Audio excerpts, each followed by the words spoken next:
TV조선 취재기자들이 전하는 뉴스의 중심, 보도본부 한나인, 저는 신효섭입니다. 오늘의 핫 키워드부터 알아보겠습니다. 첫 번째 키워드는 항공기 급파입니다. 이스라엘 팔레스타인 교전으로 현지에 발이 묶인 우리 교민과 여행객을 위해 정부가 이르면 오늘 밤 항공기를 급파합니다. 무력 충돌 엿새째를 맞아 양측의 사상자가 10,000명을 넘어선 가운데 튀르키예와 사우디 등 인접국들이 인질 석방과 휴전을 위해 중재에 나선 것으로 알려져 주목됩니다. 다음 키워드는 김병욱 의혹입니다. 검찰이 최재경 가짜 녹취록 의혹과 관련한 김병욱 민주당 의원실 등의 압수수색 영장에서 김 의원을 비롯한 민주당 인사들이 관여한 정황을 상세히 적어 파문이 확산하고 있습니다. 이재명 대표 최측근 그룹 중 한 사람인 김 의원은 허위 보도 의혹의 당사자인 한모 기자나 보도 내용을 일절 모른다며 혐의를 부인했습니다. 다음 키워드는 퇴진 없는 혁신입니다. 강서구 보궐선거에서 참패한 뒤 국민의힘 내부에서 쇄신 목소리가 분출하고 있지만 김기현 대표는 현 지도체제를 유지한다는 전제 아래 최고위원 1대1 비공개 면담 등을 통해 혁신안 논의에 들어갔습니다. 최고위원들이 내놓은 쇄신 방안은 무엇인지 잠시 후에 소개해드리겠습니다. 다음 키워드는 안철수가 화났다입니다. 국민의힘 안철수 의원이 오늘 응석바지 이준석 제명을 위한 서명운동을 전개하겠다고 밝혔습니다. 강서구 선거 유세 과정에서 자신이 한 말을 이 전 대표가 왜곡해 가짜뉴스를 퍼뜨렸다는 이유인데 이 전 대표는 안 의원 지성이 의심스럽다고 맞받았습니다. 네, 다음 키워드는 K원전 또 대박입니다. 우리나라가 1조 원 규모의 루마니아 원전 설비 개선 사업을 수주하게 됐습니다. 지난해 8월 이집트, 10월 폴란드에 이어 세 번째 대형 원전 사업 수주입니다. 전 정부의 탈원전 기조를 폐기한 뒤 원전 수출길이 열리면서 관련 산업에 숨통이 트이고 있다는 평가입니다. 네, 다음 키워드는 걱정 마세요입니다. 대한민국 남자 축구대표팀이 오늘 저녁 8시 서울 월드컵 경기장에서 튀니지와 평가전을 갖습니다. 주장 손흥민 선수는 혹사 논란에 대해 선수라면 계속 달리고 싶어 한다. 휴식을 받는 건 특혜일 수 있다고 말했습니다. 첫 번째 이슈로 가보겠습니다. 영상부터 확인하시죠.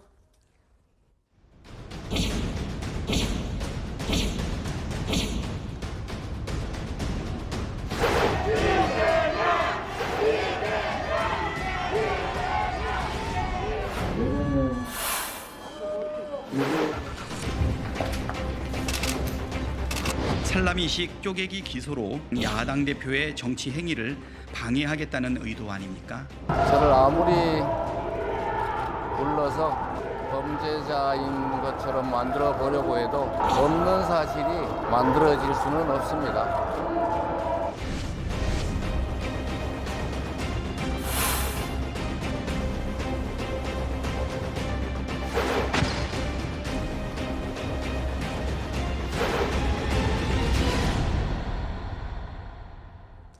민주당 강서구청장 보궐선거에서 승전보가 날아들었지만 이재명 대표의 사법 리스크 여전히 해소되지 않은 상황입니다.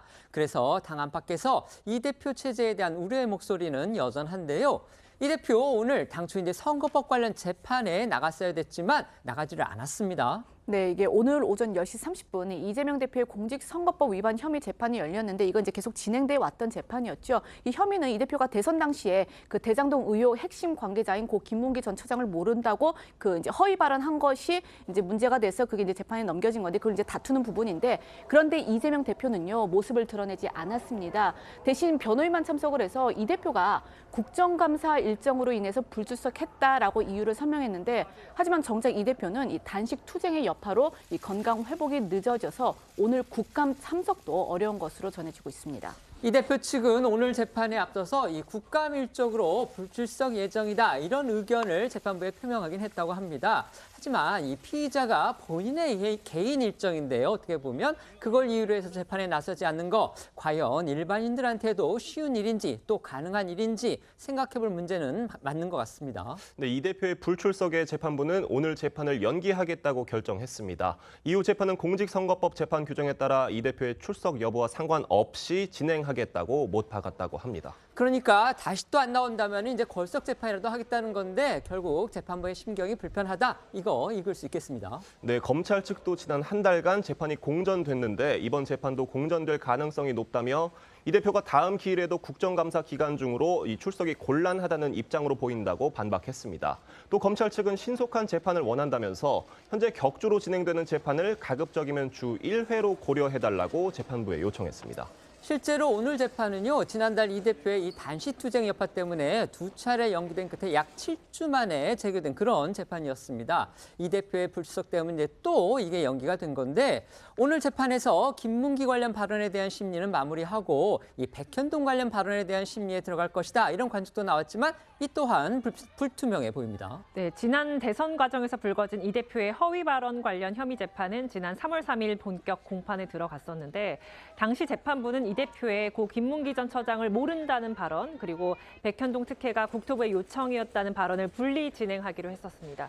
말씀하신 대로 그동안 중점적으로 다뤄왔던 김문기 관련 발언 심리는 오늘 재판에서 마무리하고 백현동 관련 발언에 대한 심리에 본격적으로 착수하기로 한 것으로 알려졌었는데, 관련 심리는 다음 기일인 27일 재판에서나 시작될 수 있을 걸로 보입니다. 이 대표는 그동안 백현동 용도 변경 특혜는 국토부의 요청이었고 국토부가 협박도 했었다는 입장을 고수해왔습니다. 검찰은 국토부가 용도 변경을 요청하거나 강요한 일이 없다고 파악한 상황입니다. 앞서 나온 이 대표 목소리 그리고 국토부 입장 이어서 들어보시죠. 지사님 백현동 사업에 특혜를 줬다고 생각하십니까?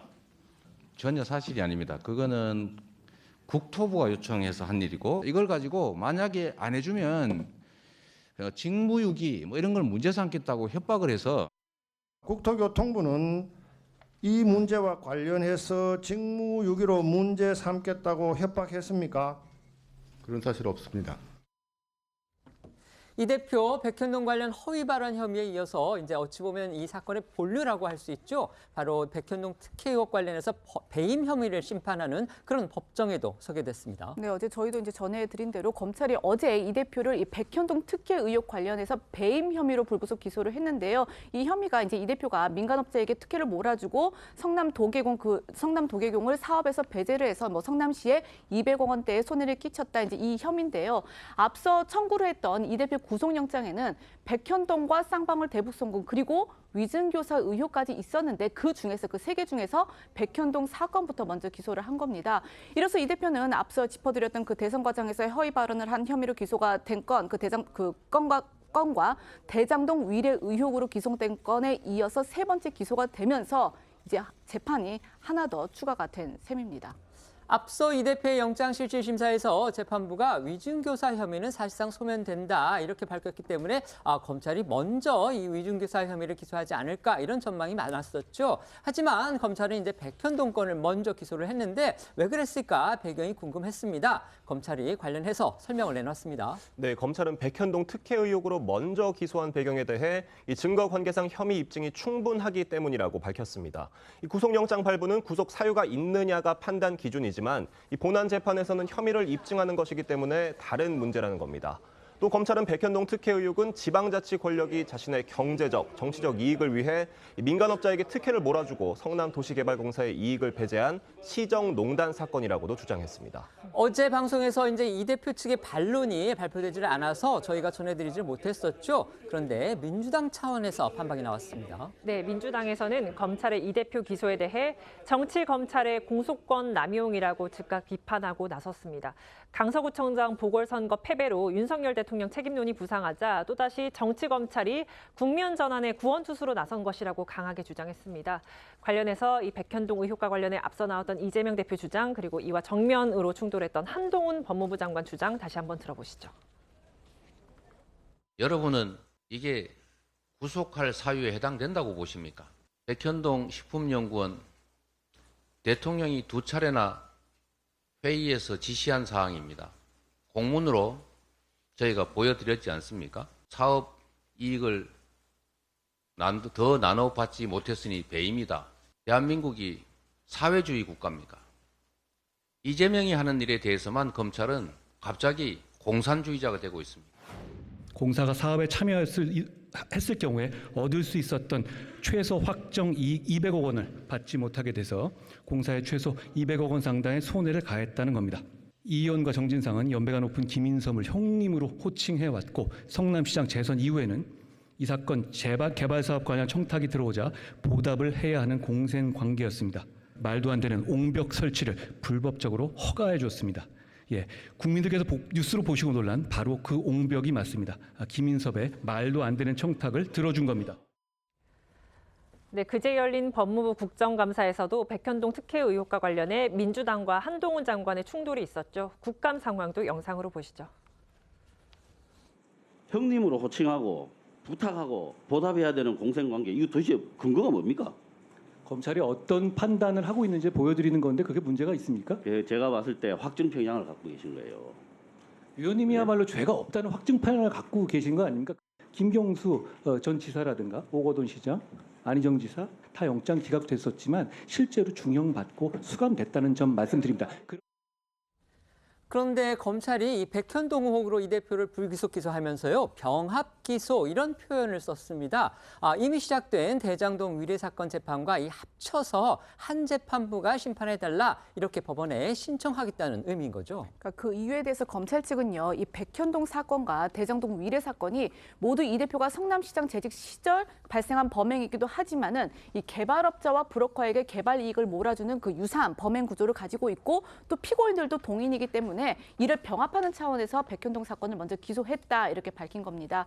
이에 따라 기소 이후 검찰은 이 법원의 대장동 위례 관련 재판과 백현동 관련 재판의 병합을 요청할 것으로 보입니다. 재판부가 이 신청을 받아들일지는 지켜봐야 합니다. 만약에 이 두 사건이 병합이 된다면 말 그대로 대형 재판이 될 것이다. 또 이런 평가가 나옵니다. 네, 대장동 위례 관련 재판이 아직 초기 단계인 만큼 재판부가 병합 신청을 받아들일 가능성도 있다는 전망입니다. 대장동 위례 의혹과 백현동 의혹 재판이 합쳐지게 되면요, 이 대표의 배임 혐의액만 5천억 원이 넘어가는 그야말로 대형 재판이 됩니다. 사건의 규모가 커짐에 따라 관련 재판이 장기화하는 것은 물론 이 대표의 법원 출석 빈도 역시 더욱 잦아질 가능성이 있습니다.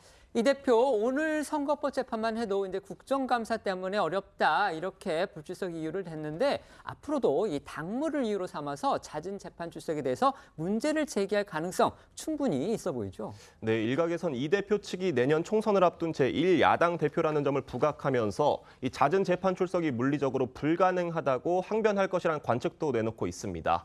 이런 문제를 두고 검찰과 공방을 벌이게 된다면 이 대표 재판은 더욱 장기화할 가능성이 있는 상황입니다. 마침 백현동 개발 사업 과정에서 이 대표 그리고 정진상 전 실장 등한테 직접 청탁한 혐의를 받고 있는 사람이죠. 바로 로비스트 김인섭 씨의 재판이 오늘 열렸습니다. 네, 김인섭 씨는 앞서 이 대표의 성남시장 선거에서 선대본부장을 맡았던 인물이고요. 이 대표 측과의 친분을 내세워서 백현동 개발 사업 인허가 관련 청탁을 한 혐의를 받고 있습니다. 이런 알선 대가로 민간업자에게 77억 원을 받은 혐의 등으로 지난 5월 구속 기소됐습니다.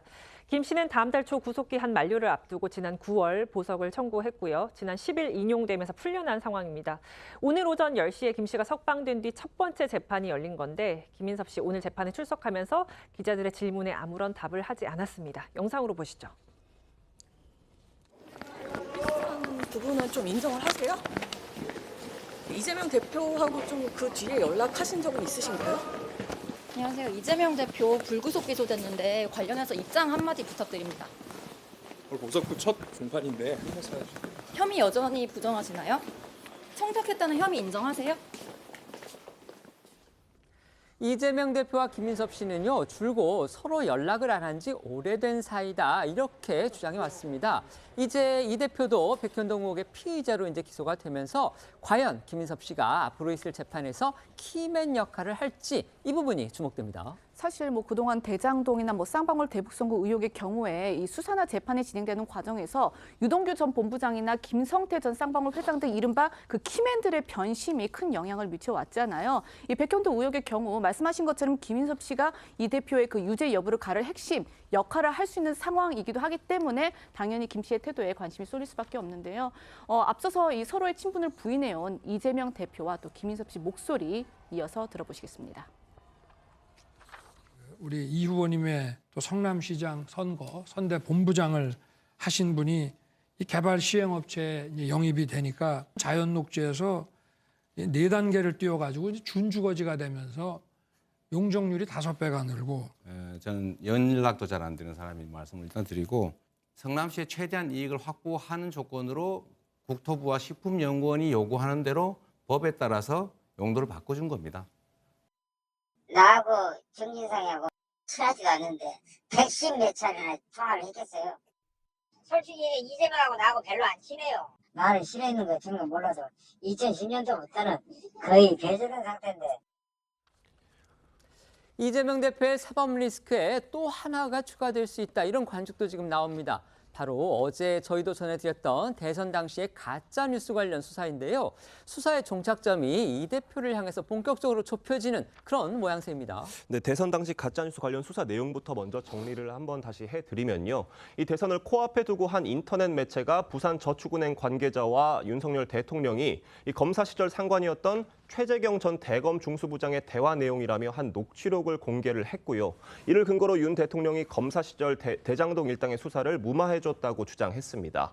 녹취록은 음성 파일이 아닌 대화 내용을 정리해놓은 문서 형태였고요. 이 부산저축은행 관계자 이모 씨가 이 대출 브로커 조우영은 김양 부산저축은행 부회장의 심부름꾼이라고 말하자 이 최재경 전 중수부장이 윤석열이 그런 말을 했다고 맞장구 쳤다는 내용입니다. 네, 또 해당 인터넷 매체의 대표이자 한겨레 신문 기자 출신인 허모 씨는 자신의 유튜브 방송에서도 녹취록을 재차 언급했습니다. 녹취록 내용만 봐도 윤 대통령이 대장동 범인들을 봐준 뒷배라는 게 확인된다. 최재경 전 중수부장의 입을 통해서 확인이 됐다고 강조했습니다. 그러니까 허 씨는 이 녹취록이 증거다. 윤 대통령이 검사 시절에 대장동 일당의 수사를 무마해줬다. 이렇게 주장한 겁니다. 네, 당시 나온 허모 씨 목소리 들어보시죠. 제가 녹취록을 다 공개를 해드렸습니다. 이런 내용만 가지고도 사실은 다 이제 윤석열이 대장동 범인들 봐준 뒷배라는 게 확인이 되는 건데 윤석열이 조우영 잘 아는 것처럼 얘기하던데요. 조우영이 원래 그 부산저축은행 회장의 친인척으로 그죠? 알려져 있었는데 김양의 심부름꾼이다라고 최재경에게 과거에 설명을 해줬던 것으로 최재경의 입을 통해서 확인이 됐습니다. 하지만 검찰은요, 이 문서 녹취록에 등장한다는 대검 중수부장, 이게 사실은 민주당 김병욱 의원의 보좌관인 최모 씨였다. 이렇게 파악을 하면서 지금 상황이 급반전이 됐고요. 형사 문제로까지 비화를 한 겁니다. 민주당 보좌관 최모 씨가 대검 중수부장인 것처럼 연기를 했다. 이게 지금 검찰의 주장입니다. 맞습니다. 검찰은 이런 조작 정황을 포착을 하고 그제 이 김병욱 의원 보좌관의 국회 사무실, 즉 김 의원 사무실과 또 보도를 했던 인터넷 매체 대표 허모 씨의 사무실 자택 등을 압수수색하는 등 강제 수사에 착수를 했습니다. 특히 이 압수수색 영장이 공개가 됐는데 이걸 보면요. 보좌관 최모 씨 그리고 이 인터넷 매체 대표 허모 씨뿐만이 아니고 민주당의 김병욱 의원이 직접 개입한 정황 이 부분이 적시돼 있어서 지금 파장이 큽니다. 네, 이 공개된 압수수색 영장에는요. 지난 2021년 12월 세 사람의 만남이 등장을 합니다. 즉 김병욱 의원과 최모 보좌관 그리고 이 녹취록에 등장하는 부산저축은행 관계자 이모 씨가 등장을 하는데 이 세 사람이 만난 자리에서 이 씨가 이런 말을 했다고 합니다. 그러니까 윤 대통령이 그 당시 윤 대통령의 상관이었던 최재경 전 중수부장의 그 수사 무마 의혹과 관련한 부당 지시를 그대로 추정했다. 그런 프레임을 짜야 한다는 취지로 이 씨가 조언을 했다. 이렇게 이제 적시가 되어 있고요. 그러니까 여기에 대해서 김병욱 의원이 제가 이재명 후보한테 정리를 싹 해서 한번 만들어 보겠다. 거대한 구악과의 싸움 케이스다라고 답을 했고 최모 보좌관이 국민의힘 사람들이 다 10년 동안 해본 거라는 그런 그림을 만들면 성공이라고 덧붙였다고 일단은 영장에는 적시가 되어 있습니다. 이 자리에서 앞서 전해드린 그 허위 보도 속의 대화 내용 이게 만들어졌다는 게 또 검찰의 주장입니다. 네, 세 사람이 만난 자리에서 이모 씨는 김양 부산저축은행 부회장이 구속되기 전에 이 조우영이 김양 부회장의 심부름꾼이었다고 말했고 최모 보좌관은 윤석열이 한 말이지라고 맞받아쳤다는데요. 검찰은 최 보좌관이 이 대화를 녹음한 뒤 민주당 국회 정책연구원 김모 씨에게 전달했다고 보고 있고요.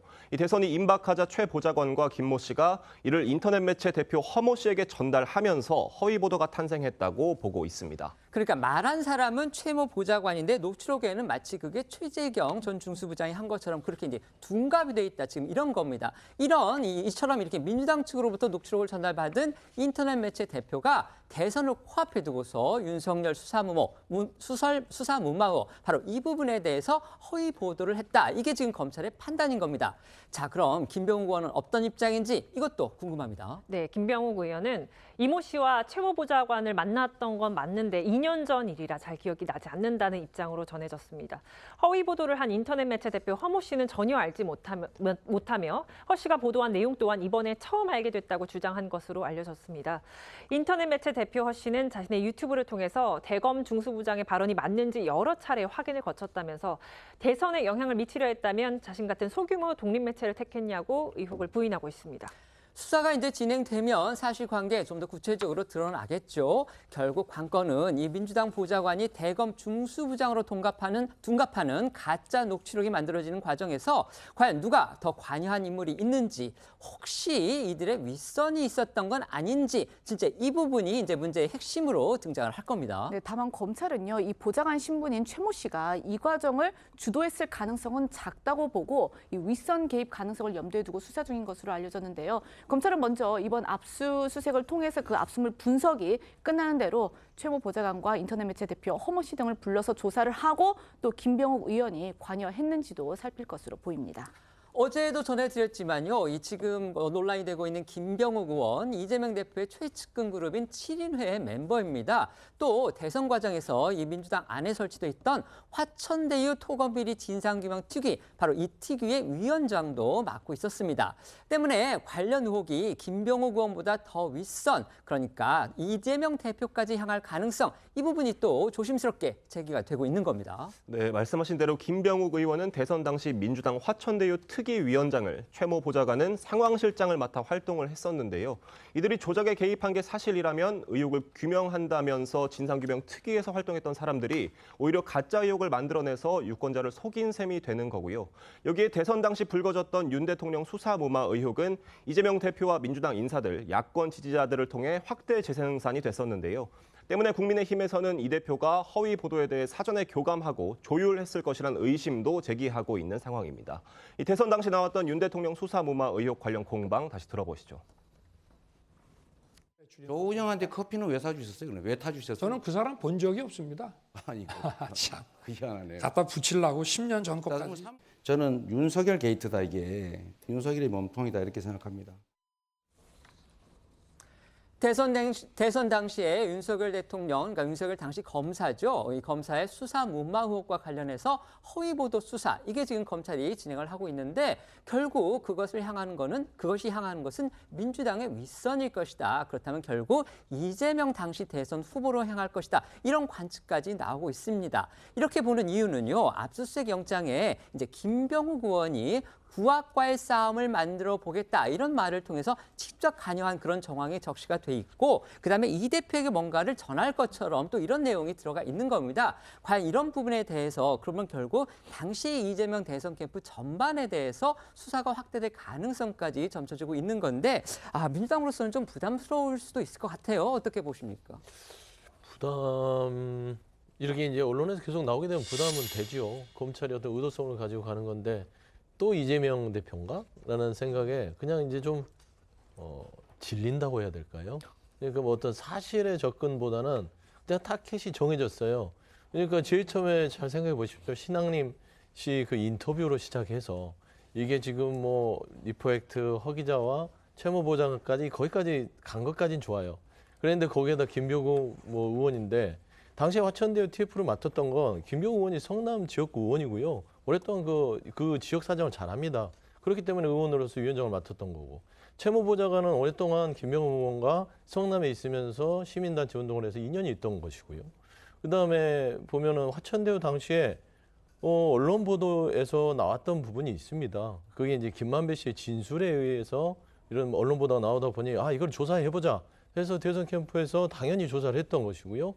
그러다 보니까 여러 가지 사실들, 제보들이 들어왔을 것인데, 저는 이제 제 개인적인 추측이지만 예를 들면 이제 허모 기자라는 분이 최모 보좌관하고 얘기를 했을 때 그거를 역할극을 했을까? 상식적으로 저는 그게 납득은 안 됩니다. 최모 보좌관한테 자, 최재경 전 수부장의 자, 흉내를 내세요. 제가 지금 전화해서 녹취하겠습니다.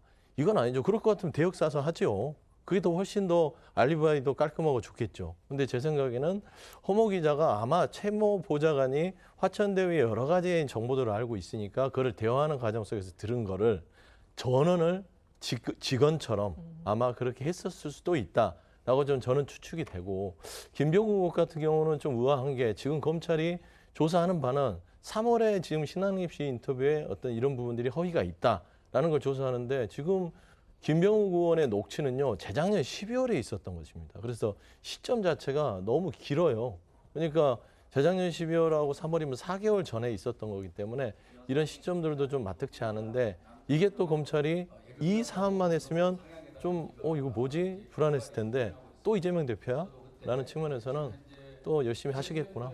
그 정도 생각하고 있습니다. 검찰이 이재명 대표를 직접 겨누겠다 이렇게 밝힌 적은 없고요. 이제 언론이 그런 추측과 관측과 그다음에 해설 기사를 내놓고 있기 때문에 저희가 다루고 있다. 이건 말씀을 드리겠습니다. 말씀 주십시오. 김병욱 의원의 태도가 조금 모호하죠. 만약에 이런 내용들이 새빨간 거짓말이라면 정말 국회의원의 심각한 명예가 훼손될 수 있는 일이기 때문에 여기에 대해서 기자회견을 열건 강력하게 반발하는 것이 통상적인 상식일 겁니다. 하지만 김병욱 의원이 내놓고 있는 해명이 잘 기억나지 않는다라고 하는 통상적인 범죄 혐의를 갖고 있는 피의자들이 하고 있는 내용들과 크게 다르지 않는 모습을 보여주고 있고요.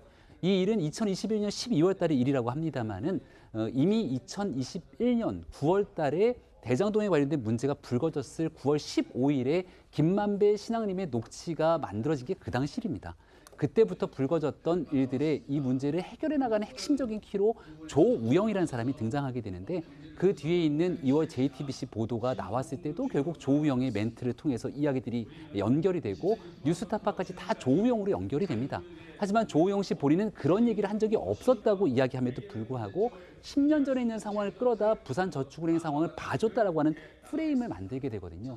이게 2월 달에 나왔던 JTBC 보도가 첫 번째 시작이 아니라 그 전에 있었던 9월 달 녹취부터 시작되는 최종적인 3월 뉴스타파 보도가 있기까지 큰 흐름에서 무언가 뒤에 개입이 있지 않겠느냐라고 하는 의구심이 더 커질 수밖에 없고 김병욱 의원이 관련된 상황에 대해서 보다 명확하고 구체적으로 설명하고 해명하지 않게 된다면 여기에 대한 의혹은 7인의 멤버를 넘어 이재명 대표를 향하는 건 매우 당연할 거라고 봅니다. 서울 강서구청장 보궐선거의 후폭풍, 특히 여권 상황이 만만치가 않습니다. 먼저 민주당 쪽부터 알아볼 텐데 내년 총선까지 낙관해서는 안 된다 이런 분위기 속에서 표정 관리 들어간 모습입니다. 사실 민주당은 지난달 이재명 대표 체포동의안 가결 그리고 이어서 이제 구속영장 심사로 큰 파고를 겪긴 했지만 이번 보궐선거에서 완승을 거두면서 이 지난해 대선과 지방선거의 연패 고리를 끊어내긴 했습니다. 하지만 민주당은 이 자축 분위기는 좀 최대한 자제하고 애써 겸손한 태도를 보이고 있다고 하는데 자칫 자만하는 쪽으로 당 분위기가 흐를 경우에는 보수층 그리고 중도층을 자극해서 정작 총선에서 역풍이 일까 우려하는 모습입니다. 실제로 홍익표 원내대표는요, 이번 선거 결과는 민주당에 대한 신뢰라기보다는 좀 제대로 하라는 기회를 주신 것으로 생각한다고 낮은 자세를 강조하면서도 민심은 윤석열 정부의 국정 기조를 전환하라고 요구하고 있다며 대정부 공세에 나서기도 했습니다. 아무리 전통적인 우세 지역에서의 승리 이런 결과라고는 하지만요. 어쨌든 이재명 사법 리스크 같은 이런 악재를 무릅쓰고서도 호선에서 낙승을 했기 때문에 이 지도부에는 더 힘이 실리는 그런 분위기입니다. 그래도 당내 비명계 포용 문제를 비롯해서 과제 여전히 산적해 있습니다. 네, 당장 민주당이 직면한 과제는 말씀하신 것처럼 이재명 대표 체포한 가결 사태 이후에 불거진 이 당 통합 문제입니다. 선거 승리로 이 대표 체제가 더욱 공고해진 상황에서 이번 승리를 발판 삼아서 이 대표 강성 지지층, 즉 개딸 등의 목소리가 더 커질 경우 또다시 당 내홍이 불거지는 게 아니냐는 우려가 있는 건데요. 결국 친명계 일각과 강성 당원 사이에서 이 체포한 가결파 징계 요구가 여전한 상황에서 이 대표가 어떤 선택을 할지가 관건인 겁니다. 관련해 박성준 민주당 대변인 목소리 듣고 오겠습니다.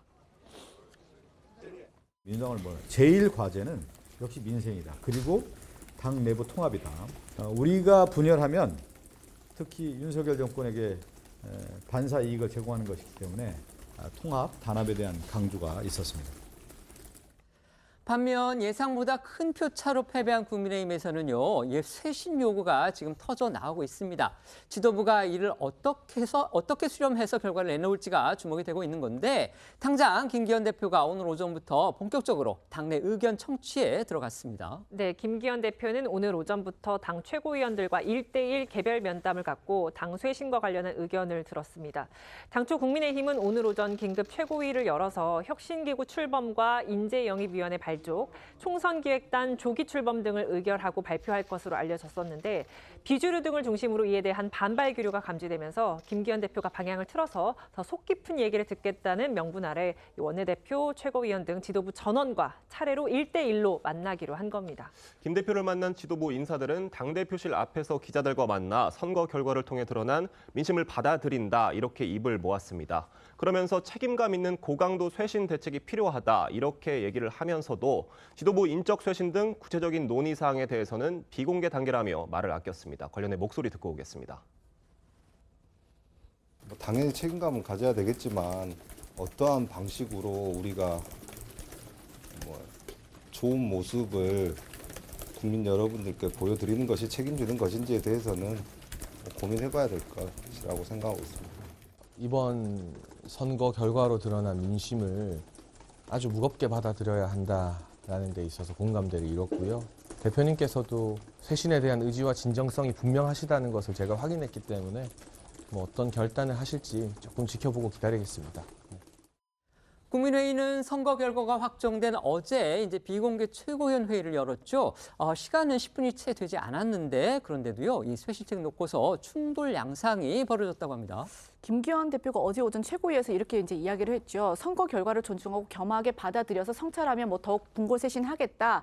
이 총선 승리를 위한 특단의 대책을 강구하겠다라고 했는데 이거를 이제 두고서 김 대표 본인을 포함한 이 지도부 퇴진 가능성에는 이게 선을 그었고 오히려 자신이 쇄신 방안을 주도하겠다 그런 의지를 밝힌 것으로 해석이 된 겁니다. 이러니까 이어진 그 비공개 회의에서 곧바로 이견이 노출됐다고 하는데요.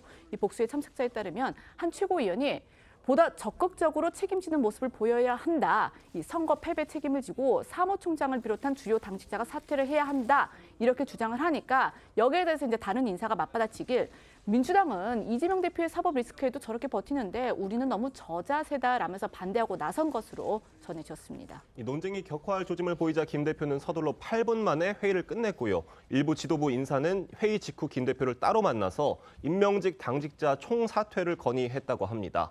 대법원 유죄 확정으로 강서구청장 자격을 잃어서 이 보궐선거를 만든 김태우 후보를 다시 공천한 게 이 선거 패배의 큰 원인이니까 김 후보 공천 과정에 관여한 당직자의 책임을 물어야 한다는 취지였습니다. 관련해 사선 중진인 홍문표 의원 역시 오늘 한 라디오에 나와서요. 우리 당이 책임지는 솔선수범의 카드를 내놔야 한다면서 김기현 지도부를 압박하기도 했습니다. 하지만 김 대표는 특정 인사가 물러나는 인적 쇄신은 없다며 선을 그은 것으로 알려졌습니다. 목소리 듣고 오겠습니다. 저는 우리 당이 이 문제는 우선적으로 책임지는 솔선수범의 카드를 내놔야 되는데 누가 낼 거냐. 그건 지도부에 이 선거에 계획하고 만들었었던 분들이 나와 있습니다. 그분들이 이번에 용단을 내려줘야 된다. 결과를 존중하고 겸허하게 받아들여 성찰하면서 더욱 분골쇄신하겠습니다. 패인을 냉철하게 분석하고 총선 승리를 위한 특단의 대책을 강구하겠습니다. 처음부터 다시 시작한다는 각오로 더욱 낮은 자세로 민심에 귀 기울이겠습니다. 이처럼 지도부 책임론까지 제기가 되면서 자칫 이제는 이제 여당이 내분에 휩싸이게 되는 거 아니냐 이런 지금 관측까지 나오는 게 현실입니다. 이처럼 상황이 이제 급박하고 또 국정감사 기간이어서 국민의힘은요 휴일인 15일에 의원총회를 소집한다고 합니다. 네, 당 쇄신 방향에 대해서 소속 의원 전원의 의견을 듣기 위해서입니다. 당 지도부는 이날 의총을 거쳐서 보선 참패에 따른 당 쇄신안을 내놓는 구상이어서 이 자리가 국민의힘 향후 진로를 결정할 분수령이 될 것으로 보입니다. 관련해 윤재욱 원내대표는 의총에서 당이 총선을 앞두고 어떤 부분을 고쳐야 하는지 허심탄회하게 의원들 의견을 모두 들을 생각이라고 말했습니다. 듣고 오시죠. 민심의 결과를 경강부의하지 않고 그대로 받아들이겠다고 말씀드린 바 있습니다. 주말에 의원총회 있는데 어떤 사안을 의미하십니까? 선거 결과를 포함해서 당이 총선을 앞두고 어떤 준비를 해야 되고 또 어떤 부분을 고쳐야 되는지 이런 부분에 대해서 허심탄회하게 의원님들의 의견을 모두 들을 생각입니다. 선거에서 패배하는 쪽에서는 이제 곳곳에서 파열음이 나오는 게 일상적인 그런 일입니다. 국민의힘에서도 아니나 다를까 선거 결과가 나오자마자 지금 안철수 의원하고 이준석 전 대표가요 아주 감정 섞인 말을 주고받으면서 설전을 벌이고 있습니다. 언론이 대대적으로 이걸 또 보도를 하고 있는데 어떻게 된 일인지 소개해 주시죠. 그러니까 이 전 대표가 이제 한 이야기인데 안 의원이 이제 지난 그 강서구 보선 유세에서 상대방 후보를 상대로 욕설을 해서 선거를 망쳤다 이제 이런 발언한 게 논란이 논란이 된 겁니다. 그러니까 이것이 이제 가짜 뉴스라고 주장을 해온 안 의원은요. 어제 이 전 대표가 한 언론에서 이를 사실인 것처럼 전했다. 이러면서 이것은 명백한 해당 행위로 당 윤리위원회에 제소를 하겠다 이렇게 나선 겁니다. 그러니까 이 전 대표는요. 또 이 말도 안 되는 내용을 길게 쓰고 있다라고 약간 좀 비꼬는 식으로 SNS 통해서 안 의원을 저격을 한 건데요. 두 사람은 여기서 멈추지 않고 오늘 또 충돌을 이어갔습니다. 안 의원은 오늘 한 라디오 인터뷰에 나와서 이준석 전 대표가 먼저 안철수가 막말을 했다라고 가짜 뉴스를 퍼뜨린 것이다라고 주장을 했는데 이준석 전 대표의 지난 발언 그리고 오늘 안 의원 목소리 한번 들어보시죠. 1번 윤석열 대통령, 2번 김기현 대표, 네. 3번 어제 유세차 올라가가지고 막말한 안철수 대표. 갑자기 진경훈 후보 디스한다고 네. 뭐 지랄하고 자빠졌죠라고 했습니다. 유세차에서. 그다음에 4번 집에서 자고 있던 이준석. 예. 누가 가장 큰 책임일까요? 제가 이렇게 지원 유세를 한 도중에 시민 한 분이 네. 지 뭐 하고 자빠졌네. 걔 뭐 이렇게 욕설을 했습니다. 그래서 저는 GX하고 자빠졌죠 하하하 하고 이렇게 유머로 승화시켰습니다. 문제는 바로 그 다음 날 이제 보도가 하나도 안 나오니까 이준석이 가장 먼저 가짜 뉴스를 퍼뜨린 겁니다. 안철수가 막말을 했다. 그래서 이번 선거에서 지게 되면 대통령 당대표 다음 세 번째로 제가 책임자다. 그렇게 거짓 뉴스를 퍼뜨린 겁니다. 안철수 의원은 여기에 더해서요. SNS에 응석바지 이준석 제명을 위한 서명운동 전개라는 글을 올려서 이준석을 가짜뉴스 배포, 명예훼손, 강서구청장 선거 방해 혐의로 제명해줄 것으로 요청하는 서명운동을 전개한다고 밝혔습니다.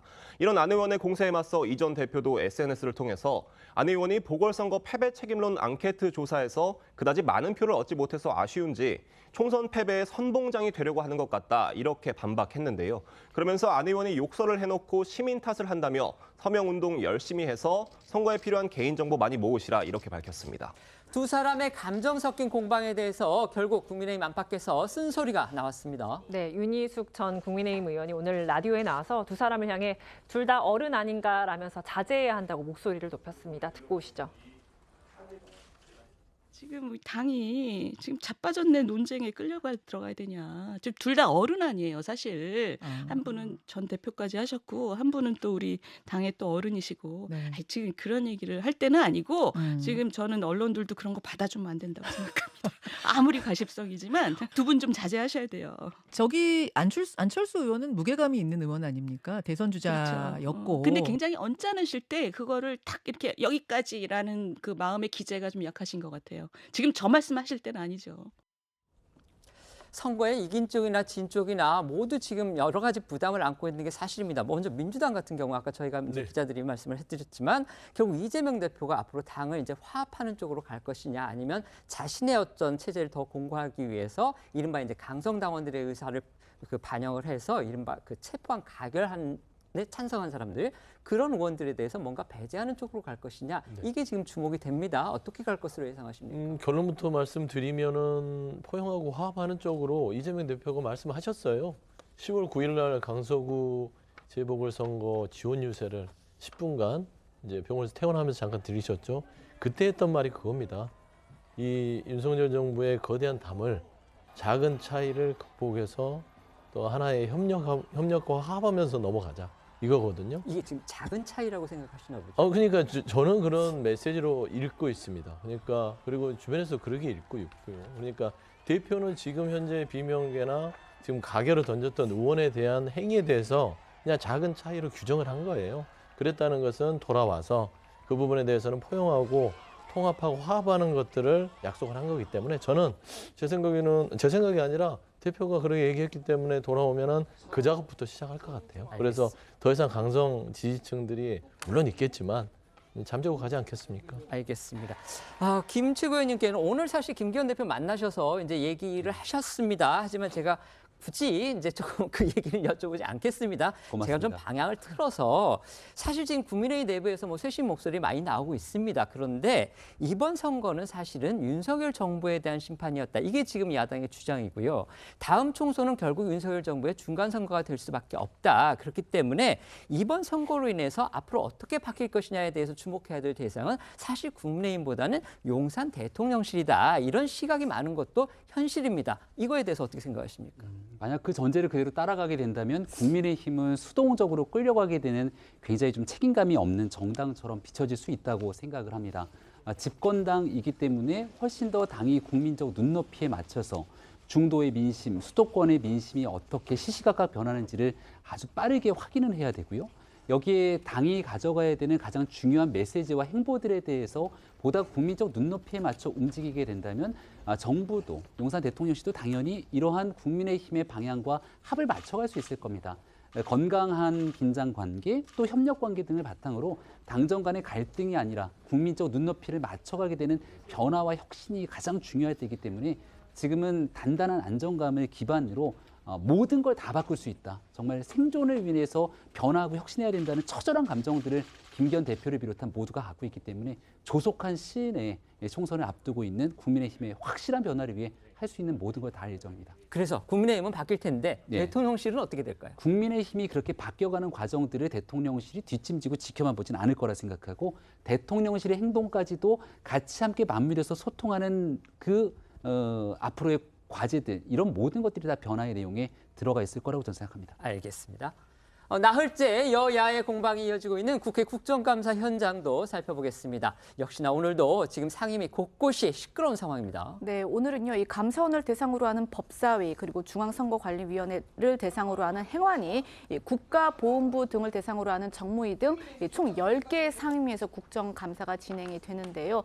그중 법사위는 시작부터 여야가 충돌을 하면서 정회가 되기도 했습니다. 이 감사위원들의 배석 문제를 놓고 이견이 좁혀지지 않으면서 결국에는 이 국정감사 시작한 지 20여 분 만에 국민의힘 소속 김도움 법사위원장이 감사 중지를 선언하게 이른 건데요. 오늘 오전 법사위 상황 먼저 보시겠습니다. 과거의 법사위를 보면 오전 질의에 위원님들 이 자리에 배석해서 경청하시고 오후 질의 때는 질의 내용을 모니터링하고 계시다가 위원님들 요구가 있으면 출석해서 답변하도록 이렇게 한 선례가 있습니다. 그래서 우리 민주당은 이 장본인들이 이 자리에 좀 배석해서 질의 내용을 좀 경청해달라 하는 그런 요청 말씀을 드립니다. 지금까지의 관행은 업무 보고가 끝나고 나면 감사위원이 퇴장 이석을 하는 것이 관행이었습니다. 그리고 이제 소명철 간사님께서 말씀하신 그 부분은 여야 간사 간 합의가 있을 경우에 해당하는 거고 감사위원들의 경우에는 지금 현재 기관 정인도 아니고 일반 정인도 아닌 상태입니다. 그렇기 때문에 답변석에 서서 답변을 하더라도 위적으로 처벌받지도 않습니다. 우리 그 감사위원 배석 문제 회의 효율성을 기하기 위해서 배석 문제부터 해결합시다. 간사 간 협의를 해서 감사 중지를 선언합니다. 협의하십시오. 회의는 계속 진행하게 해달라. 간사 간의 협의만 나가서 간사들끼리 하면 된다라는 것이었어요. 그런데 그 요구조차 받아들이지 않고 일방적으로 정회를 시켰습니다. 그거를 저희는 지금 감사방해, 회의 방해라고 주장을 하는 것이고요. 민주당은 그러니까 최재해 감사원장은 물론이고 이 감사위원 전원이 국감 현장에 배석해야 한다 이렇게 주장을 한 겁니다. 반면에 국민의힘은 이 전례 그리고 또 협의 과정을 들어서 이건 안 된다 이렇게 맞받은 겁니다. 네, 민주당은 현재 최재해 감사원장과 유병호 사무총장 및 감사위원 6명 전원이 전현희 전 국민권익위원장의 표적 감사 의혹과 관련해 이 공수처에 출석을 통보받은 만큼 국감에 배석해야 한다고 주장했지만 국민의힘은 일반 증인으로 증인 선서를 한 감사원장, 이 사무총장과 달리 감사위원들은 위증을 해도 처벌받지 않는다며 관례대로 퇴장, 이석하는 것이 맞다고 주장했습니다. 이런 여야의 공방은 보신 것처럼 국감장 밖에서까지 이어지면서 한동안 계속됐는데요. 결국 여야는 오전 회의에서는 감사위원을 배석시킨 채로 진행하기로 결정하고 감사를 재개했습니다. 네. 행안위와 정무위에서도 여야 공방이 뜨겁습니다. 행안위에서는요, 최근 국가정보원 등의 보안 점검 결과 로 드러난 가상 해킹 점검 등 선관위 투개표 시스템 문제가 도마 위에 올랐습니다. 정무위에서는 송범도 장군 흉상 철거 논란을 두고, 법사위에서는 최근 감사원이 발표한 문재인 정부 시절 주요 국가통계 조작 논란을 놓고 여야가 충돌하고 있습니다. 행안위와 정무위 국감 상황도 영상으로 보시죠. 지금 중앙선관위 모습을 보고 네. 정말 창피하다고 느끼지 않으십니까? 부끄러움을 안 느끼세요? 예, 느끼고 있습니다. 저 선관위가 총체적 부실에 빠진 거예요. 위원장으로서 책임감을 느껴야 됩니다. 지적하신 부분은 충분히 아프게 받아들이고 있습니다. 우리 거치에 대해서는 얘기 안 하시겠어요? 지금 제 남아 있는 일이 있다고 생각을 합니다. 네. 항상 우리는 안보 의식이 항상 세계 어느보다도 이 화약과 같은 남북 대치 상황 아닙니까? 우리 과거에 우리를 침공하고 또 거기에 또 지원 나온 중공군의 소위 말해서 침략을 정당화하고 선군 행위를 했던 그 사람을 우리 대한민국의 그 한가운데 공원을 조성하고 마치 그분이 의인이라도 되고 우리 나라를 위해서 무슨 기여를 한 사람인 척 이걸 그거 하는 사업이 이게 말이 되는 겁니까 이게? 최근에 우려를 굉장히 많이 하시는 분들이 뭐냐면 우리 장관님께서 홍범도 장군과 관련된 논쟁, 백선엽 장군과 관련된 논쟁, 정일성 기정공원까지 5년의 업무를 등한시하면서 이런 이념 논쟁과 갈등 논쟁에 왜 장관이 이렇게 나서냐고 하는 굉장히 큰 우려가 있고요. 어제도 국감장 이곳저곳이 상당히 소란스러웠습니다. 심지어 이 산자위에서는요, 무속인 천공 이름까지 나왔습니다. 네, 맞습니다. 이 중소벤처기업부를 상대로 한 어제 산자위에서는요, 여야가 R&D 예산 삭감 문제를 두고 공방을 벌였는데, 그런데 이제 이 과정에서 민주당의 김성황 의원이 뜬금없이 이 무속인 천공의 영상을 틀었고요. 결국 이 정부의 R&D 예산 삭감 배경에 무속인인 천공의 개입이 있는 것 아니냐 이런 의혹을 제기를 한 겁니다. 그러자 여당에서는 이 괴담 유포를 그만해야 한다 그러면서 영화 아수라를 언급을 하기도 했는데 무슨 일인지 영상으로 보시겠습니다. 저쪽 서양에서 이렇게 천공이 올 1월 달에 올린 동영상인데요. 천공의 영향을 받은 대통령이 지난 6월 28일 날 재정전략회의 때 소위 R&D 카르텔 척결이라고 하는 얘기를 하면서 일관되게 사업의 필요성과 관계없이 25%를 삭감한 거 아니냐라고 하는 의심을 하고 있습니다. R&D에 대해서 개선을 해야 된다라는 얘기는 10년이 더 된 아젠다입니다. 그건 옛날부터 있었던 얘기죠. 네, 그리고 효율화를 그래도 단 한 번도 우리가 R&D 예산을 줄인 게 없지 않습니까? 아니 반드시 R&D 예산을 줄이는 게 목표가 아니라 R&D에 집행하는 시스템을 개혁해야 되는 것은 반드시 해야 되는 상황이라고 전 생각합니다. 천공이라는 사람 아세요, 장관님? 대장동 수사하려면 아수라 영화 제작자한테가 물어보고 수사하면 되겠습니까? 아니죠. 대장동 영화 비슷한 게 아수라예요. 많은 국민들이 아수라 영화로 보지 아수라 영화 제작자 보고 수사 방향을 물을 수는 없는 것과 마찬가지입니다. 답변. 과방위에서는요, 일본 후쿠시마 오염수 문제가 쟁점이었는데 이 휴대용 방사능 측정기 또 이걸 두고서 여야 간에 고성이 오갔죠. 네, 휴대폰 방사능 측정기가 쇼다 아니다. 이걸 두고 여야 간에 거친 공방이 벌어진 겁니다. 먼저 방사능 휴대용 기기를 꺼내든 민주당 민형배 의원이 지난달 김기현 국민의힘 대표가 이 대구의 한 수산시장에서 방사능 측정기로 수산물의 방사능을 측정한 사진을 띄우면서 집권 여당의 대표가 엉뚱한 쇼를 했다 이렇게 비판을 했고요. 장제원 과방위원장의 부재로 위원장 대행을 보고 있던 박성중 국민의힘 간사가 측정기가 전혀 효과도 없다면 회사는 사기쳤다는 거냐 이렇게 맞받아치면서 공방이 시작됐습니다. 그러자 야당 의원들은 위원장 대행의 중립성 문제를 지적하면서 박 간사의 사과를 요구했고요. 박 간사가 이를 거부하며 결국 파행까지 가게 된 겁니다. 어제 과방위 상황도 영상으로 보고 오시죠. 김기현 대표가 엉뚱한 쇼를 합니다. 저게 의미가 있습니까 없습니까? 그다음에 어떤 또 측정기인지는 확인을 해야 말씀을 드릴 수가 있는 거예요. 아니 확인해봤다니까요. 제가 측정해봤는데 안 돼요. 전문가들이 보면 얼마나 웃기겠어요. 이 정부 하는 일이. 측정기가 전혀 효과도 없고 그러면 측정기 파는 회사는 사기쳤다는 겁니까?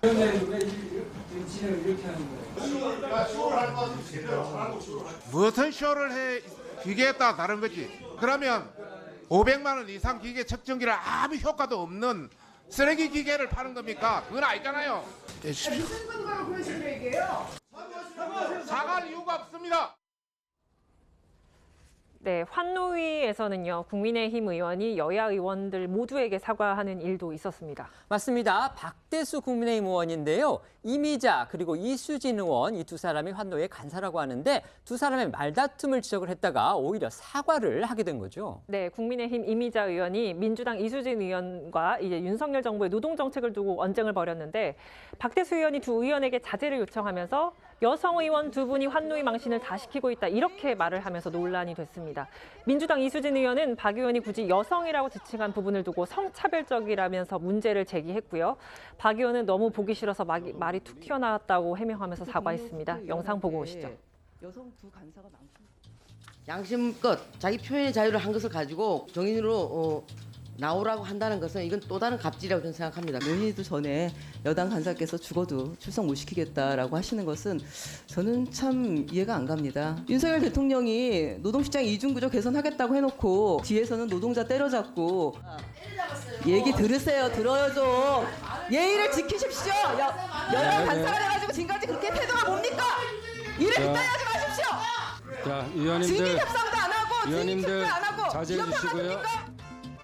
양 간사님들 목소리 좀 죽여주십시오. 우리 이미자 간사님하고 이수진 간사님 여성 두 분이 어떻게 보면 한노위 망신 다 시키고 있어요 지금. 박대수 의원이 성차별적인 발언을 했습니다. 너무 보기 싫어서 저도 이제 하다 보니까 말이 툭 튀어나갔는데 뭐 여성 비하 발언 관련해서는 제가 정중히 사과드립니다. 어제 복지 국감도 열렸습니다. 거기에서 기업인부터 아이돌 출신 가수까지 이제 증인 그리고 참고인들이 또 눈길을 끌었습니다. 네, 특히 이 마약 투약 혐의로 재판에 넘겨졌던 아이돌 그룹 위너 출신 남태현 씨가 주목을 받았는데요. 이 참고인으로 국감에 출석한 남 씨는요, 자신이 마약을 접하게 된 이유, 현재의 심경 등을 밝히면서 재활 치료에 대한 중요성, 또 정부의 지원 등을 강조를 했습니다. 또 애초에 약물을 시작하는 일이 없어야 한다면서 이 약물에 호기심을 갖는 청소년 등을 향해서 단 한 번이라도 손을 대서는 안 된다 이렇게 당부를 하기도 했는데요. 남 씨의 이야기 직접 들어보시겠습니다.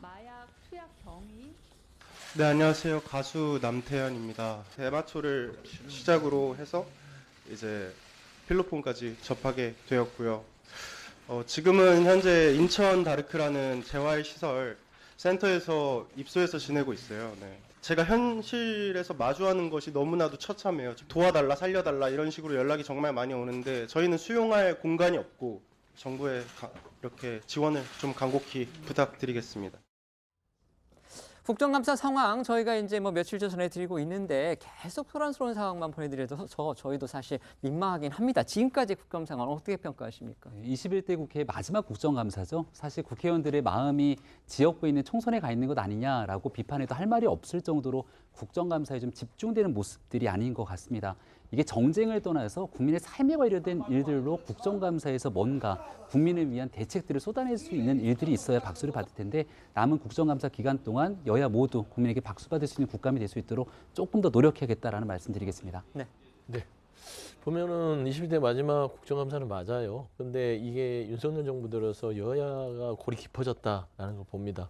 그러니까 국정감사 할 때도 최소한 진행은 됐거든요. 진행이 잘 안 돼요. 그리고 나서 서로 간에 고성이 오가는 걸 보면 여야의 협치가 참 먼 길이다. 22대 국회에서는 좀 나아질까라는 생각이 드는데요. 국정감사 얼마 안 남았습니다. 정쟁 국감 하지 말고요.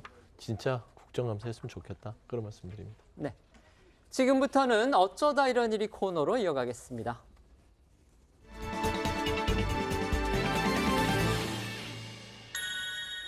첫 번째는 항공기 급파입니다. 우리 정부가 하마스의 기습 공격을 받은 이스라엘에서 우리 국민들을 귀국시키기 위해서 오늘 밤 항공기를 급파한다고 합니다. 네, 정부가 이 팔레스타인 무장정파 하마스의 기습 공격으로 교전 중인 이스라엘에 남아있는 우리 국민들의 귀국을 위해서 이르면 오늘 밤 이스라엘에 항공기를 보내서 긴급 수송할 것으로 전해졌는데요. 주 이스라엘 한국 대사관은 긴급 공지를 통해서 이스라엘의 안전 상황을 고려해서 이같이 결정했다라고 밝혔습니다. 분쟁이 발생한 이후 현재까지 장기 체류자와 여행객 등 우리 교민 330여 명이 이스라엘을 빠져오긴 했지만 아직 720여 명 정도가 현지에 남아있는 것으로 파악이 되고 있는데요. 외교부는 이들이 모두 안전한 상태라고 설명했습니다. 이스라엘 텔아비브 공항에서 지금 귀국을 위해서 기다리고 있던 우리 교민들 중에는요, 공항 인근에 이 갑자기 떨어진 하마스의 로켓, 이것을 보면서 정말 공포스러운 순간을 겪었다, 이렇게 전했습니다. 네, 이스라엘 텔아비브 공항은 가자 지구에서 직선 거리로 60km 떨어진 곳에 위치해 있습니다. 공항 인근에 떨어진 로켓으로 인해서 공항 내부는 한순간에 아비 규환이 돼버렸고요. 하마스 측은 이번 공격을 팔레스타인 민간인에 대한 이스라엘 공격에 대항하는 차원이라고 밝혔습니다. 이 같은 격추 우려로 대한항공을 비롯한 국제 항공사들이 잇따라 운항을 취소하면서 이 항공권 가격이 3배까지 폭등했다고 합니다. 현지 교민이 전하는 생생한 공포의 순간 영상으로 보고 오시죠. 무사히 체크인하고 여권도 밟았고 이제 무사히 이스라엘에서 떠날 수 있기를 기도합니다. 지금 비상입니다. 비상. 지금 모든 사람들이 지금 엎드려 있습니다. 보시다시피. 다른 항공들도 다 잠겨서 지금 나가지 않으면은 여기에 갇힙니다. 그래서 저는 오늘 저녁 비행기로 일본 거쳐서 한국으로 피난 갈 계획입니다. 전쟁이 엿새째 이어지고 있죠. 이스라엘과 팔레스타인 정말 양측 사상자의 규모가 벌써 10,000명을 넘었다고 합니다. 네, 양측의 전쟁 날로 격화되는 양상입니다. 이스라엘이 지상전을 불사하겠다면서 보복 의지를 재차 밝혔습니다. 이스라엘은 현재까지 폭탄 6,000발을 가자 지구에 투하했고 가자 지구에서 5,000발이 넘는 로켓포가 발사됐다고 주장했습니다. 이스라엘이 가자 주민 110만 명에게 24시간 내로 남쪽으로 이동할 것을 통보했다고 유엔이 오늘 전했습니다. 속보입니다. 로이터는 이스라엘이 앞으로 며칠 안에 가자시티에서 작전 예정이라고 보도하기도 했습니다. 현지 상황도 잠시 영상으로 보고 오시죠.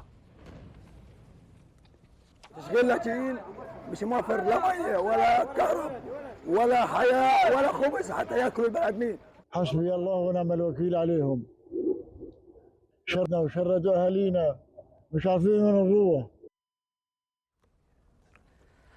네, 하마스 공격으로 8살 딸을 잃은 한 남성의 인터뷰가 공개돼서 전 세계의 마음을 안타깝게 하고 있습니다. 미국 CNN에 따르면 지난 7일 하마스 대원들이 이스라엘 남부 마을을 습격했을 당시 이 남성은 친구와 놀러 나간 8살 딸과 떨어져 혼자 집에 있었다고 합니다. 아내는 몇 년 전 암으로 세상을 떠나보내고 딸과 단둘이서 지내온 건데요. 하마스 공격이 시작되고 12시간을 숨어있던 이 남성은 다행히 이스라엘군에 의해 구출돼 극적으로 살아남았지만 결국 딸은 숨진 채 발견됐습니다. 근데 이 남성은 딸의 죽음은 자신이 생각한 가능성 가운데 가장 덜 고통스러운 것이었다면서 가자 지구에서 물과 음식 없이 어두운 방에 갇혀 매 순간 고통받는 일보다 죽음이 차라리 축복이라고 말해서 전 세계인들의 마음을 울렸습니다. 이런 가운데서 이스라엘은요, 레바논의 무장 조직 헤즈볼라와도 국경 인근에서 교전을 지금 이어가고 있다고 합니다. 그렇다면 과연 헤즈볼라까지 이번 교전에 개입할 것이냐, 이 여부를 두고서 전 세계에 관심이 쏠리고 있습니다. 헤즈볼라는요, 1980대 초에 조직이 된 레바논의 이슬람 무장 단체입니다. 이 중동 최대의 교전 단체이자 이스라엘의 가장 강력한 적으로 꼽히고 있는데요. 일각에서는 헤즈볼라에 대해서 하마스보다 훨씬 강력한, 그러니까 세계에서 가장 숙련된 무장 단체라고 평가를 하고 있기도 합니다. 헤즈볼라는 이 미사일 공습과 이 자살 테러 등에 국한된 하마스와는 달리 이 지상군 그리고 국제전 실전 경험까지 갖추고 있기 때문인데요. 만약에 헤즈볼라가 이번 전쟁에 본격적으로 뛰어들 경우에는 이번 전쟁이 이 국지전을 넘어서 심하면 중동 전쟁까지 확전될 수 있다, 이런 우려가 나오고 있습니다. 상황이 심각해지니까요, 주변국들이 이 확전을 막기 위해서 또 중재에 나서고 있어서 그 결과도 주목됩니다. 네, 주변국들은 최악의 파국만은 막아보려는 중재 움직임에 나섰습니다. 하마스와 밀접한 관계를 맺어온 튀르키예는요, 하마스가 억류 중인 이스라엘인 등의 인질 석방을 위한 협상을 벌이고 있다고 로이터 통신이 보도했고요. 이집트는 가자 지구의 인도적 지원을 위해 이스라엘과 팔레스타인 간 6시간 휴전을 제안한 것으로 전해졌습니다. 이스라엘의 가장 큰 후원국이라고 할 수 있죠. 바로 미국인데요. 미국은 이번 교전이 시작되자마자 즉각 이스라엘에 대한 강력한 지원을 약속을 했고 실제로 이제 항공모함까지 파견을 했습니다. 하지만요, 이런 미국도 우회적으로는 이스라엘한테 좀 자제해라, 이렇게 촉구하는 모습 보이고 있습니다. 네, 이스라엘에 급파된 토니 블링컨 미 국무장관은 네타냐후 이스라엘 총리를 만난 뒤 이스라엘이 스스로 방어할 능력 능력이 충분하지만 미국의 곁에 있으니 그럴 필요가 없다. 지상전을 준비하고 있는 이스라엘에 간접적으로 자제를 촉구하기도 했습니다. 일각에서는 하마스의 주요 자금줄 역할을 해온 이란이 이번 전쟁에 개입된 것 아니냐라는 설도 증폭되고 있는데 여기에 바이든 대통령은 이스라엘 인근에 항공모함 전단과 전투기를 보내면서 이란에 조심하라고 분명히 전했다면서 경고했습니다. 관련해서 영상 보고 오시죠. That's why it's so important to take every possible precaution to avoid harming civilians. We've moved the U.S. carrier fleet to the eastern Mediterranean, and we're sending more fighter jets there in that region, and made it clear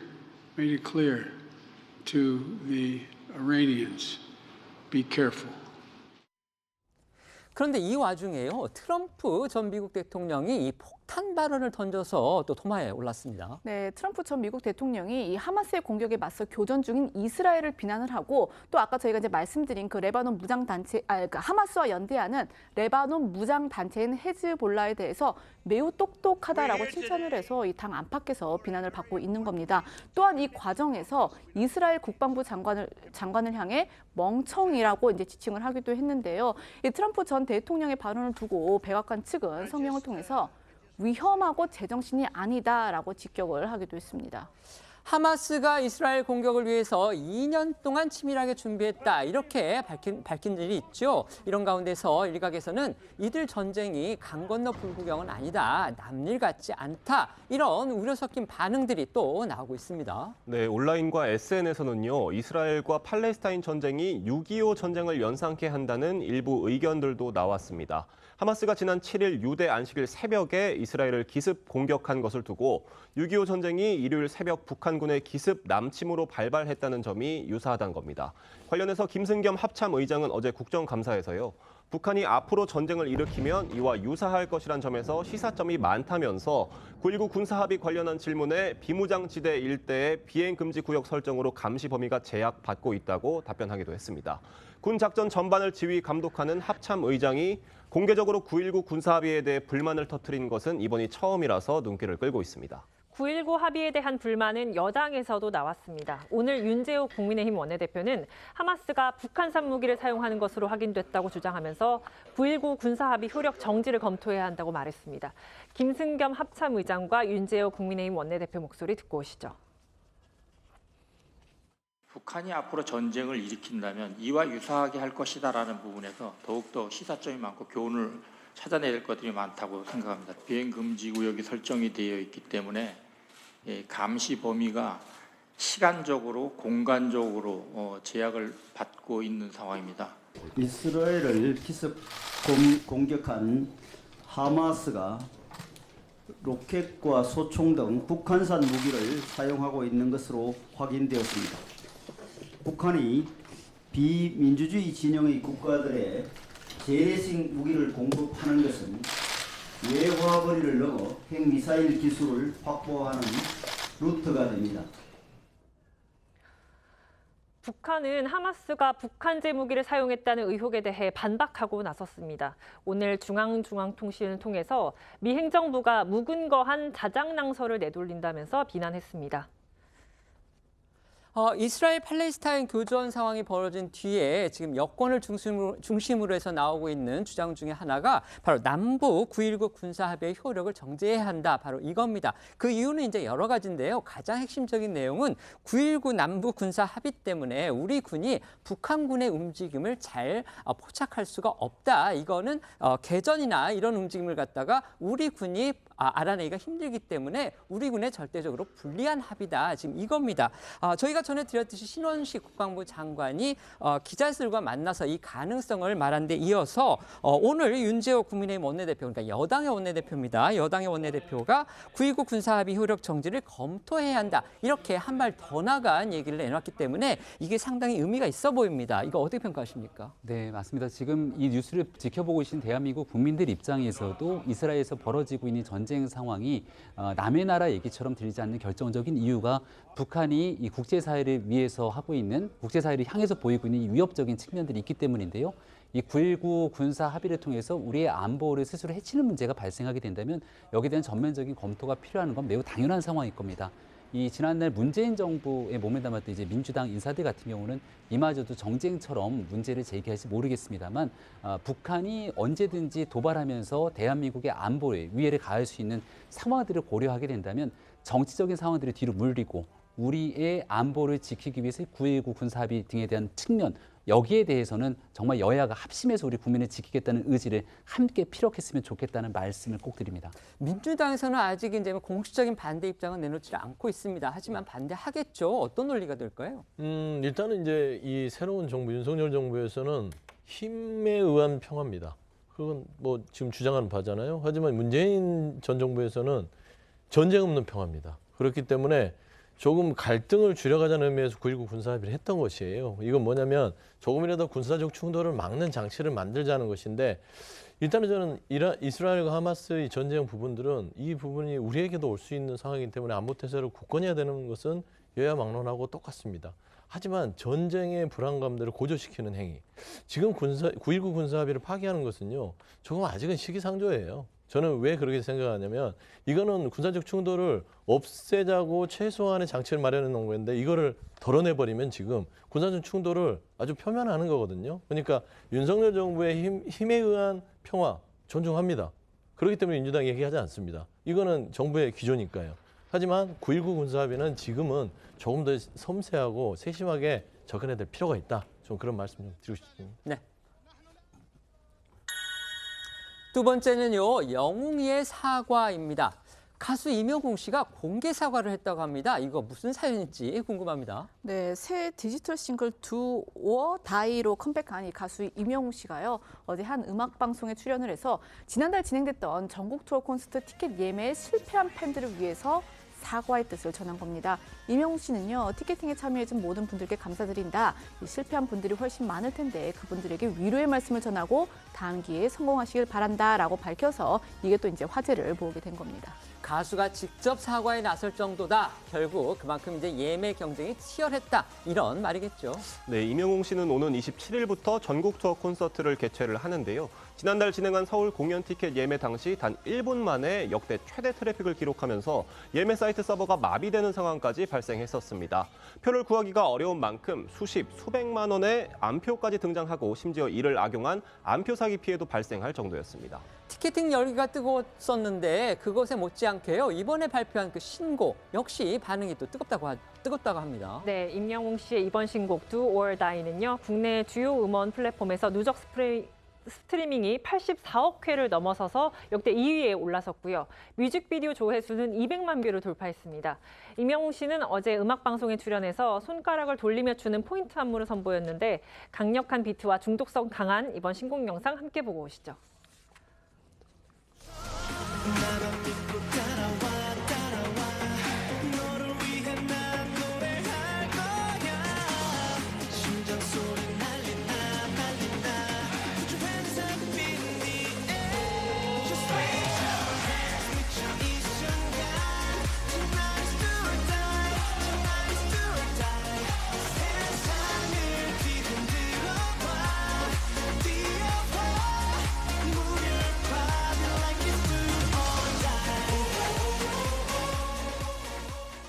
그런데요, 이런 임영웅 씨의 인기가 북한까지 전해졌다. 이런 사실이 알려져서 또 눈길을 끌고 있습니다. 네, 이게 뭐냐면요. 저희 TV조선이 입수한 영상을 보시면요. 러시아에 파견된 한 북한 노동자가 자신이 제일 좋아하는 가수가 임영웅이다라고 밝히는 모습이 담겨 있는 겁니다. 이 영상에서 북한 노동자는 이 임영웅 씨의 노래 중에서 특히 별빛 같은 나의 사랑아 이걸 좋아한다면서 직접 한 곡절을 부르기도 했는데요. 사실 이런 현상은 김정은 위원장이 러시아를 방문해서 푸틴을 만난 뒤에 이 러시아에서 북한 노동자들에 대한 통제가 느슨해졌기 때문인 것으로 이제 분석이 되고는 있습니다. 하지만 북한에 돌아가는 순간 상황은 전혀 달라진다고 하죠.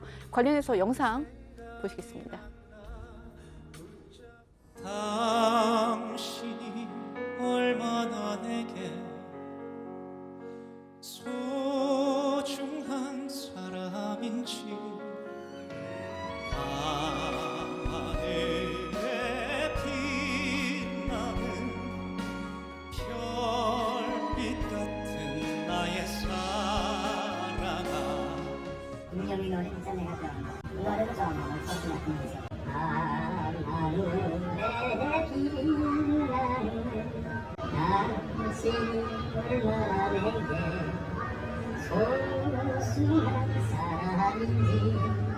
네, 비자가 완료된 북한 노동자들은 대부분 숨어서 지내고 있었는데 북러 정상회담 이후에 러시아 경찰의 단속이 줄어들면서 곳곳에 많이 보이고 있는. 세 번째는요, 괜찮아요입니다. 손흥민 선수가 클리스만 감독을 둘러싼 비판 여론에 대해서 입을 열었습니다. 역시 화제죠. 네, 손흥민 선수가 오늘 저녁 8시 튀니지와의 A매치를 앞두고 최근 있었던 이른바 혹사 논란에 대해 입을 열어 눈길을 끌었습니다. 앞서 손흥민 선수가 허벅지 부상을 당한 데다가 수년째 빡빡한 일정을 소화하고 있고 이번 상대가 약체로 평가되는 튀니지와 베트남이기에 출전시키는 것이 맞냐는 지적이 있었는데요. 관련해서 손흥민 선수는 TV조선과의 인터뷰에서 감독님에 대한 팬분들의 입장은 이해한다면서 선수라면 모두 계속 달리고 싶어 하고 휴식을 받는 건 특혜일 수 있다고 입장을 밝혔습니다. 또 어제 기자회견에서는요, 몸이 계속 회복 중이고 처음 한국에 왔을 때보다 훨씬 좋은 상태라고 말했습니다. 목소리 직접 듣고 오시죠.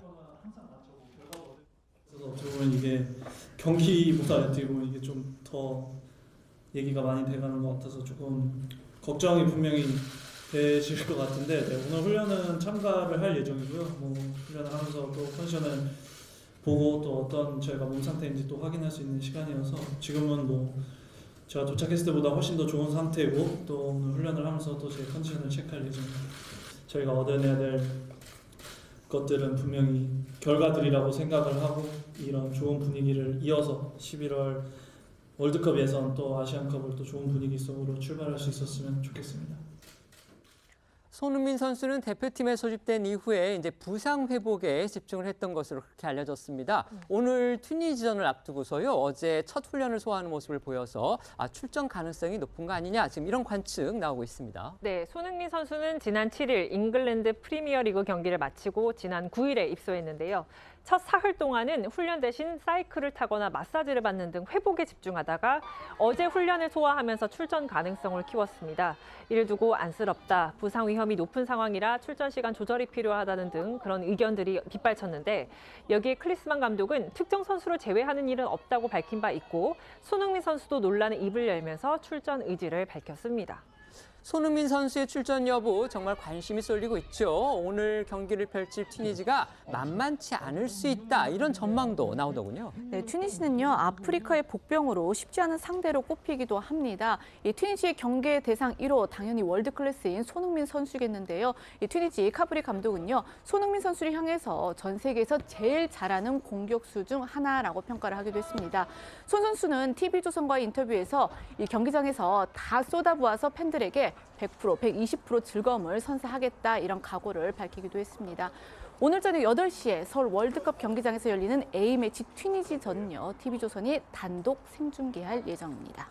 저희는 1분 뒤에 다시 돌아오겠습니다. 오늘 준비한 소식은 여기까지입니다. 저희는 다음 주 월요일 오후 1시에 더 핫한 소식으로 찾아뵙겠습니다. 시청해 주셔서 고맙습니다.